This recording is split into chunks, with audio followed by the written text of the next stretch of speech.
Kennedy Brooks has opted out of the 2020 season. We got to talk about it after the bumper. Don't be cornering me. Hold up. Time. You got to help me with that corner shit. What's up, kinfolk? It's RJ Young. I am not on a step mill. Consider hitting the like and subscribe button because I upload a video every single day. It's always college football related, sports related. We have a good time.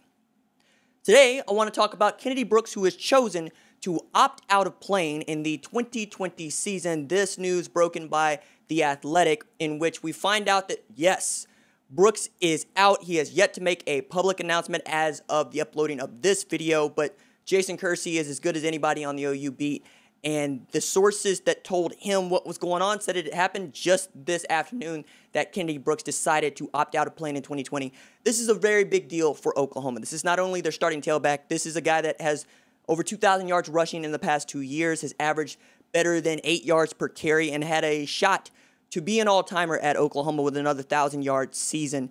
And for the Sooners, this is tremendously debilitating. Brooks is not only the bell cow back and the guy everybody expected to carry the load in 2020, there's a steep drop-off after him, with Trey Sermon choosing to grad transfer to Ohio State University. The next guy up on the depth chart was junior college running back Ramondre Stevenson. But Stevenson is in the midst of serving a suspension, which might be overturned, it might not. But right now, safe to say, between 4 and 5 games, he'll have to sit at present, which means that the next guys on the depth chart are TJ Pledger, Marcus Major, and Seth Mcgowan. Pledger is a former Army All-American, like high school All-American, who is yet to break out, but he's more of a scat back.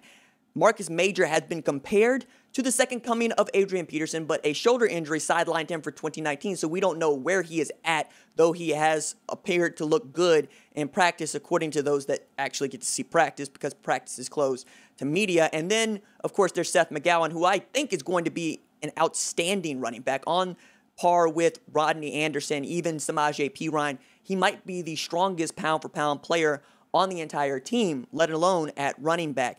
But what you have is mostly untested players. And when Stevenson was healthy and ready to go, he put the ball on the ground, and that ain't going to do too well at Oklahoma. This is still the place where Jerry Boulware benched Abdul Adams for the remainder of the season after he fumbled the ball one time and was averaging damn near 10 yards per carry at the time.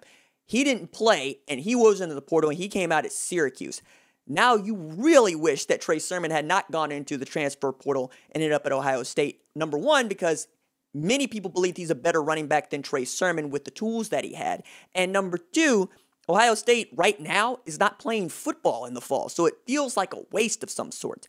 And more than that, for Brooks, this says a lot about what he expects for his future.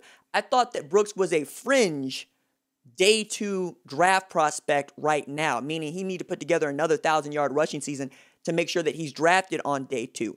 I didn't think that he had the physicality to be a day 1 draft running back. I mean, we're talking about Clyde Edwards-Helaire, who might be the second or third best tailback in college football last year, who waited until the Super Bowl champs picked him at 32 in the first round. And Brooks had the kind of presence to do that. He had the kind of vision to do that. But he needed to get the carries, and he needed to get the opportunities, and he needed to be on a national championship winning college football team. Let's not forget, Clyde Edwards-Helaire rushed for over 1,200 and then caught more than 50 passes along with that. He proved that he could be that guy. Brooks was in the midst of being able to do that. And for Oklahoma, that means that you are now without Kennedy Brooks, Justin Harrington, who was the top junior college safety prospect in the 2020 class and a top 10 prospect in that class overall. You're also without Marcus Hicks, a redshirt freshman out of Wichita. According to Tracking Football, he is the most athletic player on the entire roster. He is on par athletically with J.J. Watt. So as soon as he gets better, you want to be able to throw him into the mix. And yeah, you're still without Caleb Kelly for the season, a man that could have slid into that Kenneth Murray Jr. will linebacker role where he could stand up in a 4'9" and rush people. He's one of the best blitzing backers on Oklahoma's football team, regardless of what year you want to look at, because he's just been that good at hunting the football, and perhaps he could have developed into the kind of backer that you can leave on the field in passing situations, something you couldn't say in 2018 for him. And that's another big blow, as he could have been your talisman in the way Murray was. I mean, the way that I look at Kelly is not the number of games or tackles even that he had. It's that he had nearly as many forced fumbles with 4 as he had sacks with 5. So you understand already that the injury bug has come to get Oklahoma. Now the COVID has come to get Oklahoma in more ways than just the amount of games that are going to be played or the restructuring of that schedule. Now you're going to go into Missouri State with an untested running back at best in a guy like TJ Pledger, in a guy like Marcus Major, in a guy like Seth Mcgowan. Yikes. So now that we know that this is happening and we know that Brooks has decided to opt out, I'm going to be interested to see if Oklahoma tries to move somebody else to that tailback position, but from where, right? Because you already have injuries at the wide receiver positions as well. Jaden Hazelwood, he had an injury that he's fighting to come back from. Theo Howard blew out his Achilles in January. He's a grad transfer from UCLA that they were expecting to boost their wide receiver depth. You have Theo Weiss, which is great, but you don't have Trajan Bridges, who is serving the same suspension that Ramondre Stevenson is. And for that matter, so is Ronnie Perkins, who is one of your best defensive linemen last year and one of the best defensive linemen on the roster this year. You also need to take into account that Obi Obialo might actually have to move to wide receiver as opposed to playing that tight end position. This on top of Grant Calcaterra, who unretired for reasons that seem to be more like he was medically retired by OU doctors, so it doesn't make sense that OU doctors would clear him to play at Oklahoma. So he would want to try to go play somewhere else, whether that's this fall or next spring. We'll see. As a grad transfer, he can sit there and wait and perhaps give himself an opportunity to not just play college football one last time, but also get drafted into the NFL.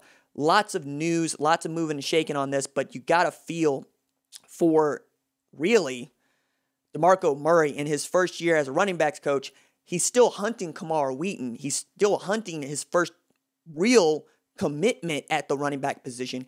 And now he's going to have to coach up a very young and inexperienced group of kids with perhaps the second best running back that he has sidelined for perhaps 4 out of 10 games at best and half the season at worst. So as we continue to hear how the COVID affects places like Oklahoma, I did not think that we would see an opt-out this late, but I was sure that we were going to see opt-outs.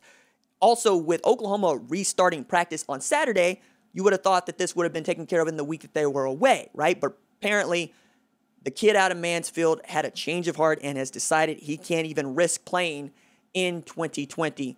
And I have to support that decision, and I'm glad that he made that decision for himself as opposed to making that decision midway through the year, or perhaps even making that decision right before Oklahoma starts its Big 12 play. I mean, there's all sorts of ways to sugarcoat this or to put it in a different sort of context, but you have to say that this was probably going to happen to Oklahoma because it's happening to everybody. So as we continue to watch for things like the number of positive COVID tests and how the suspensions are going to work out and who's going to start at left tackle for Oklahoma if they get to play, as well as the injuries that are just part of preseason camp, this has already turned into the wildest college football year of my lifetime, and we have yet to even play a single game of college football. All right, that's it for me. Deuces.